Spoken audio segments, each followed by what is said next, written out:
पंजाब के निगरान वजीर आला का नाम वजीर आला ते ओपोजिशन लीडर की नाकामी तो बाद पार्लिमानी पार्टी विच भी फाइनल ना हो सका। गुज़िश्ता शब स्पीकर पंजाब असैम्बली ने 4 नाम इलैक्शन कमीशन नूं भिजवा दिते। चारों नाम इलैक्शन कमीशन विच पहुंच गए। तफसीलात के मुताबिक निगरान वजीर आला का नाम वजीर आला ते ओपोजिशन लीडर 3 दिन के अंदर फाइनल करनगे।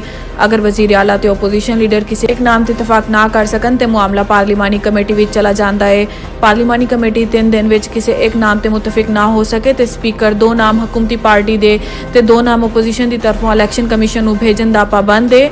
आइन के आर्टिकल A224 के मुताबिक इलैक्शन कमीशन 3 दिन के अंदर स्पीकर की तरफों भेजे गए नामां विचों एक नाम का फैसला करनगे। जराए के मुताबिक निगरान वजीर आला के नाम ते फैसला करन वास्ते चीफ इलैक्शन कमिश्नर ने इजलास आज शाम 6 बजे इस्लामाबाद तलब कर लिता। अज के इजलास विच पंजाब के निगरान वजीर आला का नाम फाइनल किया जाएगा।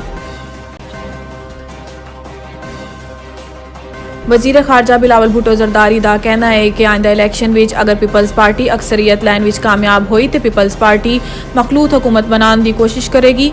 अमरीकी अखबार नूं इंटरव्यू देंदियां बिलावल भुट्टो का कहना सी कि आइंदा मखलूत हुकूमत विच मैं अपने आप नूं वजीर आजम पाकिस्तान वास्ते पेश करांगा। बिलावल भुट्टो जरदारी का कहना सी कि दहशतगर्दी का हल सिर्फ जमहूरीयत दी मजबूती है। अमरीकी ताल्लुकात ते गलबात करदियां बिलावल भुट्टो जरदारी का कहना सी कि वजीर आजम पाकिस्तान की सरबराही विच मैं बतौर वजीर खारजा कोशिश करांगा कि अमरीका नाल मजीद मजबूत ताल्लुकात इस्तवार होन। बिलावल भुट्टो जरदारी का कहना सी कि अफगानिस्तान एक हकीकत है ते वक्त की जरूरत है। अफगानिस्तान नाल मजबूत ताल्लुकात इस्तवार किए जान। अबूरी अफगान हुकूमत नाल मजबूत ताल्लुकात दोनों मुल्कों के मुफाद विच है।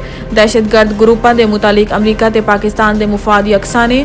दहशतगर्दी के खिलाफ पाकिस्तान की सियासी ते फौजी क़यादत का मौक़िफ़ एक के ते बिल्कुल वाज़ेह। बिलावल भुट्टो जरदारी ने इमरान खान नूं तनकीद का निशाना बनाया कि इमरान खान तहरीके तालिबान पाकिस्तान नाल नरम गोशा रखदा सी। तालिबान नाल मुज़ाकरात भी कीते सन। बिलावल भुट्टो जरदारी का कहना सी कि दहशतगर्दी के खिलाफ पीपल्स पार्टी की पॉलिसी वाज़ेह है कि किसी दहशतगर्द तंजीम नाल गलबात नहीं करांगे। भारत के मुतालिक बिलावल भुट्टो का कहना सी कि पाकिस्तान ते भारत दोनों मुल्कों की आवाम अमन चाहती है। दोनों मुमालिक की आवाम महंगाई ते मौसमी तब्दीली का शिकार है। भारतीय सूबे गुजरात विच फसाद के हवाले नाल बिलावल का कहना सी कि दोनों मुमालिक नूं माजी भुल के मुस्तकबिल दा सोचना चाहिए है। बिलावल भुट्टो ने वाज़ेह किया कि पाकिस्तान हुकूमत दा अफगानिस्तान विच बॉर्डर पार फौजी कार्रवाई का कोई मनसूबा नहीं।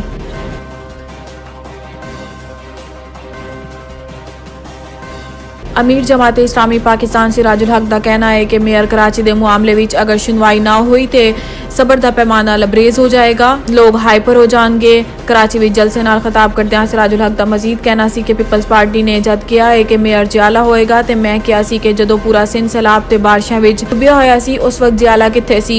अमीर जमात इस्लामी का कहना सी कि पीपल्स पार्टी अपना जियाला मेयर बना के चाहती है कि कराची मजीद खंडर बन जाए। पीपल्स पार्टी नूं जमहूरीयत पसंद होंदियां चाहिए है कि कराची विच जमात इस्लामी दे मैंडेट नूं तस्लीम करे। पीपल्स पार्टी पिछले 14 साल तो इकतदार विच है। हुण अगर कराची दे लोकां ने जमात इस्लामी ते एतबार किया है तो सारियां पार्टियां नूं चाहिए है कि जमात इस्लामी नूं भी अपनी सलाहियतां मनवाउण दा मौका मिले। पीपल्स पार्टी नूं चाहिए है कि हाफिज नईम नूं मेयर तस्लीम करे। कौमी खजाने ते कराची दे फंड ते आवाम दा हक है। असी आवाम दे हक ते डाका नहीं पाउण देंगे। सिराजुल हक दा मजीद कहना सी कि जमात कराची दी दित्ती एक सीट की हिफाजत करेगी तो धौंस-धांधली नाल कोई सीट लैन नहीं देगी। अमीर जमात ने तमाम सियासी जमातों तनकीद का निशाना बनादियां कहना सी कि पाकिस्तान एक ज़रई मुल्क है लेकिन फिर भी लोग इत्थे आटा लैन विच लग गए ने। अमीर जमात ने कहा कि मरकजी मजलिस आमा का इजलास बुला लिया है। अगर 23 जनवरी तक फेयर का फैसला नहीं होता तो असी मुल्क भर विच एहतजाज करांगे तो नुकसान की जिम्मेदारी पीपल्स पार्टी ते होवेगी। खैबर पख्तूनख्वा निगरान वजीर आला का नाम फाइनल। ओपोजिशन की तरफों दिता गया साबिक चीफ सैक्रटरी आजम खान का नाम हुकूमती पार्टी ने मंजूर कर लिया तो गवर्नर KPK ने निगरान वजीर आला के तकर्रुर का नोटिफिकेशन जारी कर दिता। जराए के मुताबिक निगरान वजीर आला के तकर्रुर तो बाद साबिक वजीर आला KPK महमूद खान ने वजीर आला हाउस से दफ्तर खाली कर दिता। रवानगी के वक्त KPK पुलिस ने गार्ड ऑफ ऑनर पेश किया। जराए के मुताबिक एक नाम ते इतफाक करने लई साबिक वजीर आला KPK परवेज खटक ने अहम किरदार अदा किया। विफाकी वजीर दाखिला राणा सनाउल्लाह का कहना है कि पंजाब ते KPK जनरल इलैक्शन विच भरपूर हिस्सा लैण दा हतमी फैसला हो चुका है। मैंबरान नूं टिकट की तकसीम वास्ते पार्लिमानी कमेटी का इंतखाब हो चुका है। कायद मुस्लिम लीग नवाज इस कमेटी की सरबराही करेंगे। राणा सनाउल्लाह का मजीद कहना सी कि इंतखाबी मुहिम की कयादत मरियम नवाज करेगी। मरीम नवाज 27 जनवरी पाकिस्तान तशरीफ ला रही है तो 1 फरवरी तो इलेक्शन मुहिम का बाकायदा आगाज कर देगी। राना सनाउल्लाह का कहना है कि इलेक्शन मुहिम विच भरपूर हिस्सा लैन वास्ते अहम विफाकी वजीर अपने ओहदियां तो मुस्ताफी हो जाएंगे ताकि इलेक्शन कमीशन किसी किस्म का एतराज़ ना कर सके।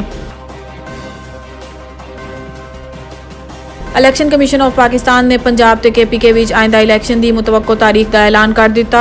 इलेक्शन कमीशन का कहना है कि इलेक्शन कमीशन 9 तो 12 अप्रैल के दौरान इलेक्शन करवाने वास्ते तैयार है। इस सिलसिले विच इलेक्शन कमीशन ने पंजाब ते KPK हुकूमत को तहरीरी इतला दे दी है। इलेक्शन कराने वास्ते रिटर्निंग अफसरान की तकर्री लई इलेक्शन कमीशन ने अदलिया नाल भी राबता कर लिया है, जबकि मजीद अफसरान ब्यूरोक्रेसी विचों भी लै जा सकता है। PTI दे अहम रहनुमा साबिक विफाकी वजीर फारूक हबीब ने ओपोजिशन की तरफों निगरान वजीर आला दे उम्मीदवार मोहसिन नकवी ते सख्त तनकीद की ते इसनू तकर्री तो पहले मतनाज़ बनाने की कोशिश की। फारूक हबीब ने ट्वीट किया कि मोहसिन नकवी पाकिस्तान दे विच रजीम चेंज का अहम किरदार ते आसिफ जरदारी का अहम साथी है। फारूक हबीब का मजीद कहना सी कि साफ और शफाफ इलेक्शन वास्ते शफाफ माजी दे हामिल किरदार का निगरान वजीर आला होना जरूरी है। मुखालफीन इसनू इलेक्शन कमीशन ते प्रैशर पाने का एक हरबा कह रहे हैं।